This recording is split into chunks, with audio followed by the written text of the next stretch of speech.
வணக்கம். கோவிந்த் கோபால் 2025 தமிழ் மன்ற தலைவர். வரும் ஜனவரி 18ஆம் தேதி பொங்கல் நிகழ்ச்சி வருது. அதில் நம்ம தமிழ் மன்றத்தினுடைய ஆனுவல் ஸ்பான்சர் முக்கியமாக பிளாட்டினம், அதுவும் இல்லாமல் பொங்கல் நிகழ்ச்சிக்கு இவங்க ஈவெண்ட் ஸ்பான்சராகவும் வராங்க. ஜெகன், பிரியாணி ஸ்பாட்டு தமிழ் மன்றத்துக்கு உங்களுடைய சப்போர்ட் பொங்கல் நிகழ்ச்சி. பிரியாணி ஸ்பாட் ரெஸ்டாரண்ட் டப்ளிங்ல இருக்கு. நம்ம இப்போ நெக்ஸ்ட் ஃபுட் ட்ரக் ஓப்பன் பண்ண போகிறோம். அந்த ஃபுட் ட்ரக் நம்ம தமிழ் ஃபெஸ்டிவல்ல தான் ஃபர்ஸ்ட் நம்ம ஓப்பன் பண்ண போகிறோம். 18ஆம் தேதி தமிழ் பொங்கல் திருவிழாவில் எல்லாரும் சப்போர்ட் பண்ணுங்க. அதே மாதிரி நம்ம ரெஸ்டாரண்ட்டும் டப்ளிங்ல இருக்கு. எல்லாரும் ஃபுட் எல்லாமே டேஸ்ட் பண்ணி பார்த்துட்டு என்ஜாய் பண்ணுங்க. ஸோ உங்க கடையில் பிரியாணி தோசான்னு போட்டுருக்கீங்க. முக்கியமான மெனு பற்றி சொல்லுங்க. டப்ளிங் நம்ம பிரியாணி பார்த்தீங்கன்னா உழவச்சாறு டைப்ல இருக்கு, சீரக சம்பா பிரியாணி இருக்கு, சிக்கன் தால் பிரியாணி, அப்புறம் கறி தோசை, கொத்து பரோட்டா எல்லாமே இருக்கு. எல்லாமே சவுத்து நார்த் ஸ்டைல சைனீஸ் ஐட்டம்ஸும் இருக்கு.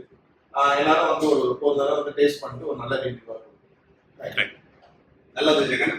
ஜனவரி 18 ஐசிசி வில்பட்டாஸ்ல தமிழ் மன்றத்திற்காக ஃபுட் ட்ரக் எடுத்துட்டு வராங்க. எல்லோரும் வாங்க. பொங்கலோ பொங்கல்.